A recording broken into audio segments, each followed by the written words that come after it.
Coming up tonight on Sports Corner, we have the latest on the men and women's basketball trips through the conference tournament and what James and I think both teams have to do to bring home a MAC title.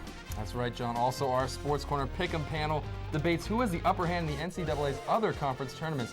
Stay tuned. Your March 11th edition of Sports Corner begins right now.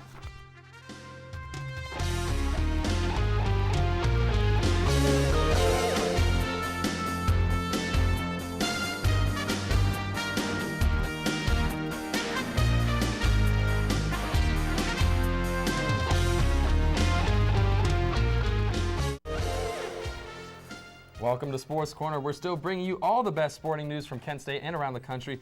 I'm your host, James Buckley, alongside my partner in crime, John Sable. Coming up in the next half hour, John and I break down every detail of Kent State's run through the conference tournaments with the help of TV2 sports reporter James Madalinsky.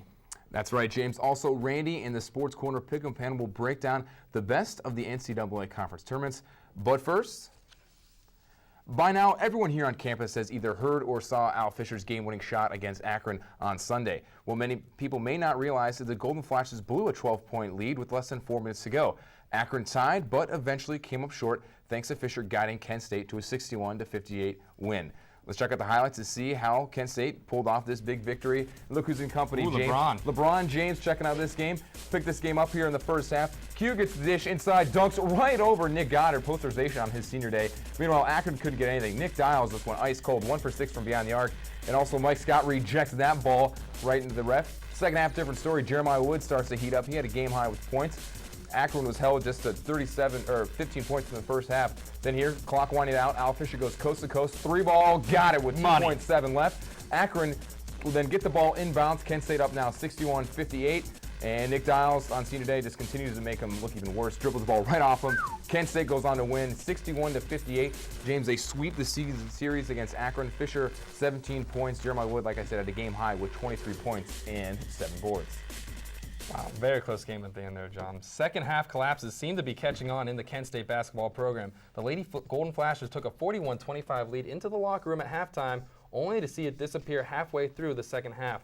Fortunately, Bob Lindsay's squad and the team didn't lose it completely. As we see, they beat NIU. The 2 perfect trips to line for Stephanie Gibson and a 3-pointer by Rachel Bennett in the final minute sealed the 75-67 win over Northern Illinois in the first round of the MAC tournament. Stephanie Gibson, Chanel Harris, and Ellie Shields all scored in double figures, while the Flashes shot 45% from the field in the huge victory. NIU's Kylie York had a team-high 17 points, but a first-half field goal percentage of 32% for the team was too much for the Huskies to overcome. The Flashes are currently in the second round against Bowling Green, and we'll have that score for you later on in Sports Corner, so tune in for updates from the game. And the men's basketball team, back to them. They're getting a lot of attention from around the conference. It was announced on Monday that head coach Jim Christian was voted MAC Coach of the Year for the second time in his 6-year tenure at Kent State. Christian, of course, led the Flashes to a 25-6 mark on the season and an outright MAC regular season title for the 3rd time in school history. The Flashes received their first top 25 regular season ranking under Coach Christian. Also today, KSU guard Al Fisher won MAC Player of the Year honors. Fisher is only the 2nd Golden Flash to win the award since DeAndre Haynes did it in 2006 when that team made the NCAAs. Fisher leads the team with 14.3 points per game and 4.2 assists per game. Great news for the men's team today. But first, let's go over to Drew Beata to look at this week's top athlete or athletes on campus. Drew. Well, thanks, John and James. Congratulations goes out to the KSU wrestling team. 5 of the team's wrestlers received at-large bids to the NCAA championships after this weekend's MAC championship at the MAC Center. Nationals start March 20th at the University of Missouri. And still to come on Sports Corner, John and James weigh in on their dark horses of the MAC tournament, and yours truly and the rest of the Sports Corner Pick'em panel will break down who Kent could face in the tournament on Thursday. But first, James Madalinsky joins us with a look at how Jim Christian's squad feels about making history this year. Stay tuned. Sports Corner returns right after this. Welcome back to Sports Corner. TV2's James Madalinsky now joins us for a look at the Golden Flash's historic 10th straight season with 20 wins. James? Thanks, James. Tradition never graduates, at least as far as the Kent State men's basketball team is concerned. The team heads into the MAC tournament with riding an impressive streak of 10 straight 20-win seasons, bringing them some national attention. I had a chance to talk with the team about their success.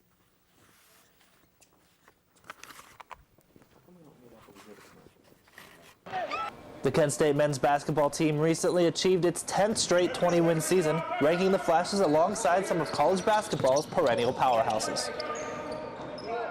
This streak places head coach Jim Christian and the Flashes as one of only 9 teams in the country to reach this accomplishment. It's a lot of pride. We take a lot of pride in what the program's accomplished. They take a lot of pride in what they've accomplished together, and it's a hard work of a lot of people, and way too many to name. But everybody who's ever played or coached here, it's something they can look back on with a tremendous amount of pride. The reason for this continued success? Well, it depends on who you ask. Without question, the people who win championships are administrations. Coaches can coach to the best ability, players can play. The administrators give you the resources to be a championship team. The next class, the rising seniors, take on the responsibility of being the leaders. The leadership core is just so critical to our success. We just want to fight. We just want to fight. I think we have it all in our hearts. At times this year we may have not shown it, but I think overall everybody has the heart to win. At a time in college basketball where a lot of players are leaving school early to go to the NBA, Kent State prides itself on senior leadership and the ability of these upperclassmen to step up each season.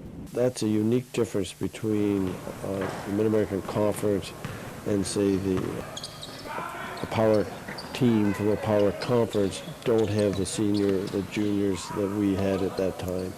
Leadership comes from the coaching staff as well.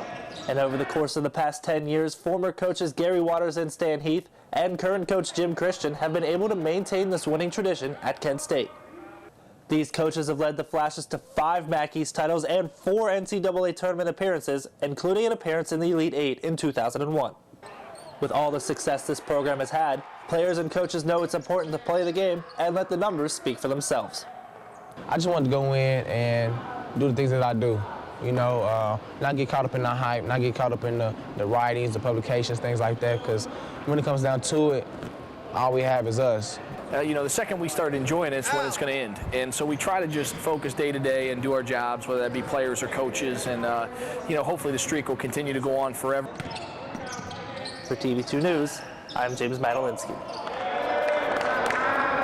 Well, thanks, James, for that report. And, you've followed the Flashes a lot this year. What do you think their chances are of actually winning the MAC championship and getting to the NCAAs? It looks pretty good, James. I think their biggest test will be that first game. They lost last time when they faced both Bowling Green and Toledo. I think if they can get past that game, they'll have a great chance to go on and win the MAC tournament. Well, thanks, James. Thanks a lot, James. John. Well, now that the team has locked up the #1 seed in the MAC tournament, I had a chance to sit down with the team and ask them how they are preparing for the tournament. What do you guys have to do to go into the MAC tournament to come out on champions? Play with pure confidence, stick to our fundamentals. Nothing's changed. It's just a new environment. Going into the tournament, we definitely ready. We just got to keep focused and do everything we're doing up to this point. We should be good. Well, I think you have to stay healthy, number one. I think that's the most important thing because you're playing so many games in such a short period of time. And then you have to just play well. You have to keep doing the things that you did well all year. And that's easy said than done because you're playing against some teams who understand what's at stake. It's a league that's very well balanced, and anybody could win this tournament. Do you feel you guys have a target on your back for being the #1 seed going in the tournament? Well, those teams are trying to win just like we are, you know what I'm saying? So I'm sure we have a target, just like the team that we're going to play has a target on them, because we feel like they're in the way of us making it to our goal, and I'm sure we're in the way of them trying to make it to their goal. Yeah, I definitely feel we have a #1 target. You see, teams it seems like coming out in games, teams play extra hard when they get ready to play Kent State, so we just got to stay focused and be ready to play. I think that's true. But at the same time, I think everybody going to this tournament thinks they got a chance to win it because the league is so balanced. So, teams have shown they can beat us, and we've shown we can beat other teams. It's going to be a great and exciting time. We talked earlier in the season about Q's and Mike Scott's senior leadership, but how has this evolved in helping this ball club? Oh, it's big, man. They're like 2 of the best leaders I've ever been around. They help you on and off the court. Getting here, I didn't really know too many people. They helped me get in, focus in, and teach me what I needed to do to be part of the team and bind into the system. So I appreciate them for that. You really realize how important it is after losses. And I think after every time we've lost, this team, and those guys especially, have responded. And they've gotten our team together. They've improved on whatever area it was that might have cost them the game the night before. And as a coach, that's really all you want. And coming up next in Sports Corner, James and I get a chance to pick who might be considered dark horse in this year's MAC tournament. Plus, our Sports Corner Pick'em panel decides what teams have a chance at winning their conference tournaments other than the MAC tournament. It's true. Stay tuned. More Sports Corner when we come back.